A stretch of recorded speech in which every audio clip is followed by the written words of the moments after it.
Day catch వారి కొరమీనులు, రొయ్యలు పూర్తి స్థాయి నాటు రకానివి. చాలా టెండర్ గా, చాలా టేస్టీగా ఉంటాయి.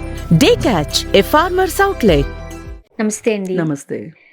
మన సమాజంలో మన కళ్ళ ముందు జరిగిన కొన్ని సంఘటనలు ఇప్పటికీ న్యాయం జరగకుండా, లేదంటే సెల్ఫ్ సాటిస్ఫాక్షన్ లేకుండా ఎవరైతే బాధితులు ఉన్నారో అలాంటి కేసులు చాలా ఉంటాయి. మొన్న మనం మాట్లాడుకున్నాం కూడా సినీ నటి ప్రత్యూష గారి విషయంలో ఆ కోర్టు తీర్పుకి సంబంధించి. ఈరోజు ఆయేషా మీరా హత్యకి సంబంధించి ఇంకా వాళ్ళ అమ్మగారు పోరాడారు. 18-19 ఏళ్ళు పోరాడి ఇంకా మా వల్ల కాదు అన్నట్టు ఇంకా క్లోజింగ్ వైపు వెళ్ళిపోయారు. ఇలా అయితే ఎలా? రేపు అన్న రోజు ఇంకొక అమ్మాయికి, ఆడపిల్లకి భద్రత ఎక్కడ ఉంటుంది? అవును, కొన్ని కేసులండి బాధాకరం, చరిత్రలో నిలిచిపోతాయి ఈ కేసులు.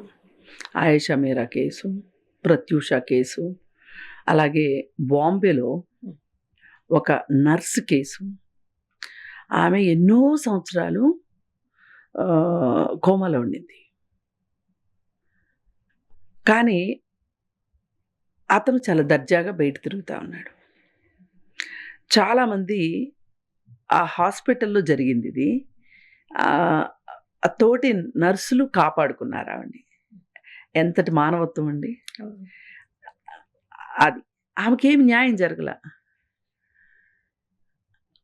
అలాగే ఆయేషా మీరా కేసు, ప్రత్యూష కేసు మొన్ననే మనం మాట్లాడుకున్నాం. ఈ ఆయేషా మీరా కేసులో ఎవరైనా పెద్దవాళ్ళు ఇన్వాల్వ్ అయిన కేసులు ఎవరైతే ఉంటాయో, ఏ కేసులు అయితే ఉంటాయో, పోలీసులు అప్రమత్తత కాకుండా పోలీసులు పూర్తి ఇష్టంతో ప్రాథమిక సాక్ష్యాధారాలని చెరిపివేస్తారు, సేకరించరు. ఈ కేసులో పెద్దవాళ్ళు ఇన్వాల్వ్ అయి ఉన్నారు. అది నేను చెప్పక్కర్లే. Open secret. అయితే అక్కడ ప్రాథమిక సాక్ష్యాధారాలు చెరిపివేయబడ్డాయి. దానికి లోకల్ పోలీసు సపోర్ట్ చేసింది. అలాంటి పరిస్థితుల్లో న్యాయం దక్కటము అనేది అసాధ్యము, అసంభవం. అంటే దీనికి దొరకకూడదని కాదు, ఆధారాలు ఉంటే కూడా అన్యాయం జరిగింది అని నేను మాట్లాడట్లా. అసలు ఆధారాలే లేకపోతే ఏం చేస్తారు చెప్పండి? పురిట్లోనే సంధి కొట్టింది అంటారు. ఈ పురిట్లో సంధి కొట్టడం అంటే ఏంటంటే, ఆ రోజు ఆ క్షణానికి ప్రైమ్ ఆఫ్ ఎఫెన్సీ అంటే ఒక నేరం జరగడానికి జరిగిన తరువాత అక్కడున్న పరిస్థితులు ఏంటి, ఆ పరిస్థితుల్ని యథాతథంగా గనక ఒక మంచి పోలీస్ ఇన్స్పెక్టరు క్యాప్చర్ చేయగలిగితే, సేకరించగలిగితే, సేకరించిన దాని ప్రకారం ఛార్జ్ షీట్లో వేయగలిగితే, ఇన్వెస్టిగేషన్ కరెక్ట్గా సాగి ఛార్జ్ షీట్ కరెక్ట్గా పడితే అప్పుడు బాధితులకి న్యాయం జరుగుతుంది. ఓకే. ఒక్కొక్కసారి అక్కడ సాక్ష్యాధారాలు ఉన్నప్పటికీ అవి బలహీనులు బాధితులైనప్పుడు ఈ పోలీసులు నిర్లక్ష్యం వహిస్తే కూడా ప్రాథమిక సాక్ష్యాధారాలు ఉండవు. అలాగే కొంతమంది బడాబాబులు ఇన్వాల్వ్ అయినప్పుడు పోలీస్ని ఇన్ఫ్లుయెన్స్ చేసేసి ప్రాథమిక సాక్ష్యాధారాలు రికార్డ్ చేయకోకుండా చేసుకున్నారనుకోండి, అప్పుడు కూడా బాధితులకి న్యాయం జరగదు. ఇప్పుడు ఈ కేసులో, ఆయేషా మీరా కేసులో అదే జరిగింది. ఇప్పుడు సుప్రీంకోర్టు అవనివ్వండి, సిబిఐ అవనివ్వండి, ఎవరన్నా అవనివ్వండి, ఈ కేసులో న్యాయం జరగదు. ఎందుకు జరగదు అంటే, ఎన్ని సంవత్సరాలు, ఇంకో 100 సంవత్సరాల తర్వాత అయినా ఇది జరగదు. ఎందుకంటే అక్కడ ప్రాథమిక సాక్ష్యాధారాలు లేవు. వేటి ఆధారంగా మన శిక్షా స్మృతి పూర్తిగా రుజువులు, సాక్ష్యాలు లేదు. ఒక లాయర్ వచ్చేసేసి ఇక్కడ అన్యాయం జరిగిందండి, సాక్ష్యాధారాలతో పని లేదండి, నేను నమ్ముతున్నానండి అని ఒక నమ్మబలికేలాగా మాట్లాడితే కూడా జడ్జి ఏమడుగుతారు? సాక్ష్యాధారాలు ఏవి అని అడుగుతారు. ఒక వ్యక్తి చనిపోయాడు అని తెలుసు, చంపేసిన అతను నేనే చంపేశాను అని చెప్తే కూడా వేరే కేసులో, ఏ కేసులోనైనా ఒక వ్యక్తి చంపటానికి వాడిన మరణాయుధాలు కానీ, ఆయుధాలు కానీ, చనిపోయిన బాడీ గానీ దొరకకపోతే కూడా కేసు ప్రూవ్ చేయటం కష్టం. అంటే మన శిక్షా స్మృతి సాక్ష్యాధారాల ఆధారంగా ఉంది.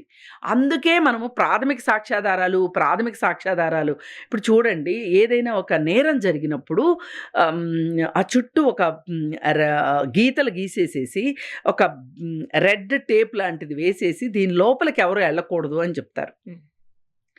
కానీ ప్రాథమిక సాక్ష్యాధారాలు చెరిపేయదలుచుకుంటే గనక ఆ మధ్య భువనగిరిలో 2 అమ్మాయిలు ఆత్మహత్య చేసుకున్నారు అని చెప్పి వచ్చింది కదా. వాళ్ళు ఆత్మహత్య చేసుకున్నారు అని చెప్పబడుతున్న రూము ఒక యాత్రా స్థలం లాగా ఉంది. ఆ రూమ్లోకి ఎవరైనా వెళ్ళొచ్చు, ఎవరైనా రావచ్చు. అక్కడ ఉన్న వస్తువులు ఎవరన్నా తీసుకెళ్తే కూడా ఎవరికి అర్థం కాదు. పైగా ఎంత గమ్మత్తు అంటే ఆ పిల్లల ట్రంక్ పెట్టెలు మూతలు తీసున్నాయి. ఆ తీసిన ట్రంక్ పెట్టెల్లో ఏమేమి ఉన్నాయో తెలుసా అండి? చాక్లెట్ రేపర్సు, పెద్ద పెద్ద పర్ఫ్యూమ్ డబ్బాలు, అలాగే క్యాడ్బరీ చాక్లెట్లు, కొన్ని లవ్ సింబల్స్ వేసిన పుస్తకాలు అవన్నీ ఉన్నాయి. అవి చూపించి ఏం చెప్తున్నారు? ఒక ఎస్సీ ఎస్టీ హాస్టల్లో ఉండే అమ్మాయికి ఎవరో స్నేహితులు లేకపోతే, మగ స్నేహితులు లేకపోతే ఇవన్నీ ఎక్కడి నుంచి వస్తాయి? అసలు ఎస్సీ ఎస్టీ అమ్మాయి హాస్టల్లో ఉండే ఒక ఎస్సీ అమ్మాయికి ఒక పర్ఫ్యూమ్ తోటి ఏం పని? అంటే అక్కడ వీళ్ళు ఏం చూపించదలుచుకున్నారు? ఈ పిల్లల క్యారెక్టర్ మంచిది కాదని చూపించదలుచుకున్నారు. అసలు ప్రాథమిక సాక్ష్యాధారాలు గాలికి ఎగిరిపోయినాయి. గాలికి ఎగిరిపోగా దొంగ ఒక రకమైన, అంటే ఒక కుక్కని చంపేటప్పుడు మనము అది పిచ్చి కుక్క అని క్రియేట్ చేసామనుకోండి, సానుభూతి ఉంటుంది కదా. అరే కుక్క చచ్చిపోయింది అనుకోండి, అయ్యో కుక్క చచ్చిపోయిందా అంటాం. అదే పిచ్చి కుక్క చచ్చిపోయిందంటే, అమ్మ ఈ కుక్క బతికుంటే ఎంతమందిని చంపేది, కాబట్టి ఈ పిచ్చి కుక్క చావటానికి అర్హురాలు. అంటే ఎక్కడైనా చూడండి, ఎవరైతే న్యాయాన్ని సాధించుకోలేరో వాళ్ళు బాధితులైనప్పటికీ, ఎవరి దగ్గరైతే డబ్బులు ఉండవో, ఎవరికైతే అధికారం ఉండదో, రాజకీయ అండదండలు ఉండవో, వాళ్ళు బాధితులైనప్పటికీ, ఇది ఇన్వర్టెడ్ కామర్స్లో బాధితులైనప్పటికీ న్యాయం దొరకదు మన దేశంలో. దళితులు లేకపోతే సామాజిక వర్గంలో కాస్త కింది స్థాయి వాళ్ళకి చాక్లెట్లు తినే అర్హత లేదు, ప్రేమించే అర్హత లేదు, అట్లీస్ట్ ఒక పర్ఫ్యూమ్ కొట్టుకునే అర్హత కూడా లేదు. ఇది సొసైటీ స్టాంప్ వేస్తుంది. అంత చిన్న పిల్లలకి అవి ఎక్కడి నుంచి వచ్చాయి? అసలు వీళ్ళు సరైన పిల్లలు కాదు. అదే ఇప్పుడు అక్కడ చూస్తే బంకర్ బెడ్స్, ఆ రూమ్లో బుర్ర, బుద్ధి, జ్ఞానం, పంచేంద్రియాలు పనిచేసేవాడికి ఎవరికైనా అర్థమవుతుంది. అక్కడికి వెళ్ళి ఒకే హుక్కుకి ఇప్పుడు మనం ఉరేసుకోవాలంటే కూడా ఒక ఎత్తు ఉండాలి, అవునా? ఒకే హుక్కుకి, ఫ్యాన్ హుక్కి, ఒకే హుక్కి ఇద్దరు ఒకే చున్నీతో ఎలా ఆత్మహత్య చేసుకుంటారో వెబ్ సిరీస్లో కూడా తీయలేరండి ఇది. కానీ అక్కడ జరిగింది. బాధాకరం, మామూలు బాధాకరం కాదు. నాకు అన్నిటికన్నా కోపం వచ్చింది ఎక్కడంటే, అసలు అది ఒక మ్యూజియం ఎట్లా చేశారు మీరు? అక్కడ ఒక పోలీసు ఉండాలా? లోపలికి ఎవరిని రానివ్వకూడదు. ఫింగర్ ప్రింట్స్ పడతాయి, వాళ్ళకి ఆధారాలు కావాలి కదా. మరి ఆయేషా మీరా కేసులో కూడా అంతే జరిగింది. ఈ కేసులో న్యాయం ఎట్లా జరుగుతుందండి? ఇప్పుడు భువనగిరి ఆడపిల్లల సంగతి ఏంటి, ఏమైంది? 2 ఆడపిల్లలు ఆత్మహత్య చేసుకున్నారు. ఇంకా దురదృష్టం ఏంటంటే, ఈ ఆడపిల్లలకి, ఒక ఆడపిల్లకేమో తండ్రి లేడు, ఇంకొక ఆడపిల్లకేమో వికలాంగుడైన తండ్రి ఉన్నాడు. వాళ్ళు న్యాయం అడగలేరు. అక్కడ కాకపోతే ఇన్ని రోజులు 19 సంవత్సరాల పాటు గొంతెత్తి ఏడ్చిన మహాతల్లి ఉంది చూసారా, శంషాద్ బేగం. ఈ రోజుకి నాకు ఆవిడని తలుచుకుంటే నాకు గూస్ బంప్స్ వస్తాయి. ఏ కూతురికైనా అలాంటి తల్లి ఉండాలి. అంటే ఏ కూతురికైనా అలాంటి అన్యాయం జరగాలని నేను అనట్లా, అన్యాయం జరిగిన ఏ పిల్లకైనా అలాంటి తల్లి ఉండాలి. ఆ తల్లి మహాతల్లి. పట్టు విడవకుండా మనం మాట్లాడితే ఇప్పటికీ ఆమె కళ్ళల్లో నీళ్ళే ఉంటాయి. నీళ్ళే వస్తాయి. ఇప్పటికీ నాకు ఒళ్ళు జలతరిస్తుంది ఆమెను తలుచుకుంటే. ఆమె ఎవరో నాకు తెలీదు. నేను ఇంతవరకు ఆమెను చూడలేదు. ఆమెతో మాట్లాడలేదు. నేనెందుకు ఇంత సహానుభూతిని పొందుతున్నాను? ఒక అన్యాయం పట్ల మనకున్న ఆక్రోశం మనల్ని ఇలా మాట్లాడేటట్లు చేస్తుంది. కానీ ఇలా అయితే రేపన్న రోజు ఇంకెన్ని నేరాలు చేయడానికైనా, ఘోరాలు చేయడానికైనా మనమే ఒక రెడ్ కార్పెట్ వేసినట్టు అవ్వట్లేదు. అంతే కదా! ఇప్పుడు వాళ్ళు ఎందుకు విత్‌డ్రా చేసుకున్నారు? సిబిఐ 6 సంవత్సరాల పాటు ఈ కేసు మీద పనిచేసింది. పనిచేసి వాళ్ళు తుది తీర్పు ఇవ్వాలి అని వాళ్ళు డిసైడ్ అయ్యారు. అయినప్పుడు ఆ తీర్పు వీళ్ళకి అనుకూలంగా రావట్లేదు అనేది వీళ్ళకి అర్థమైంది. వీళ్ళు చెప్పబడుతున్న నేరస్తుల్ని వాళ్ళే నేరస్తులు అని నిరూపించడానికి అవకాశాలు లేని పరిస్థితి. అయితే ఈ మధ్యలో ఇంకొక పెద్ద కథలో పెట్ట కథ ఉంటుంది చూసారా? ఆ విధంగా సత్యంబాబు అనే అతన్ని ఇరికించారు. ఈ తల్లి చెప్పింది, నా కూతురికి అన్యాయం జరిగితే నేనెంత బాధపడుతున్నానో, ఈ కేసులో సత్యంబాబు లేడు, సత్యంబాబు తల్లి కూడా నాలాగా కష్టపడకూడదు అని ఆ తల్లి చెప్పింది. ఎంత గొప్ప మనసు అండి.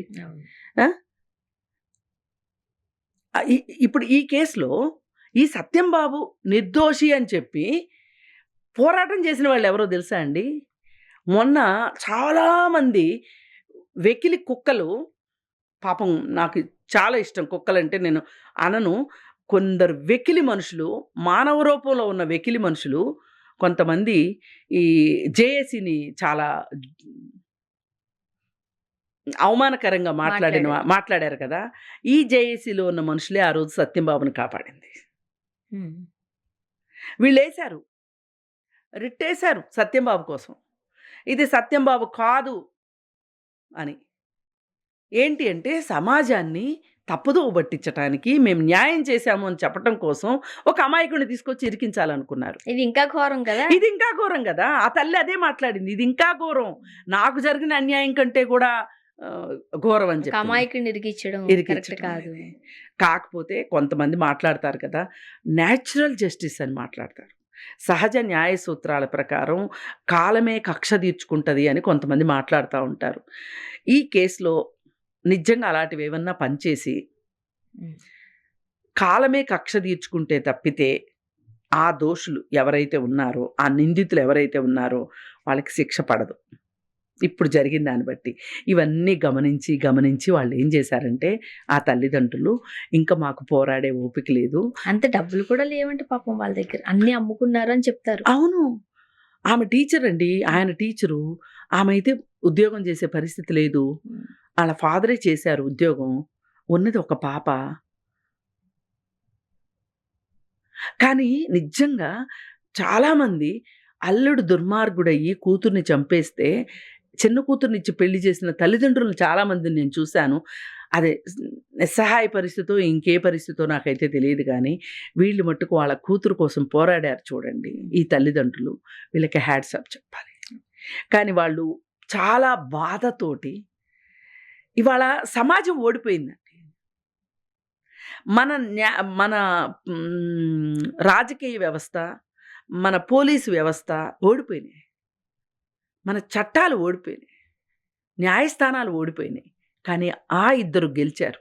ఆ తల్లి తండ్రి పోరాటం చేశారు. ఫలితం ఏదన్నా కానివ్వండి, అంతే మీరు అన్నట్టు కాలమే నిర్ణయిస్తుంది. కొన్ని విషయాలకి కాలం నిర్ణయించుద్ది అని చాలా మంది నమ్ముతారు. ఏమో చూద్దాం. థ్యాంక్ యూ అండి. Thank you.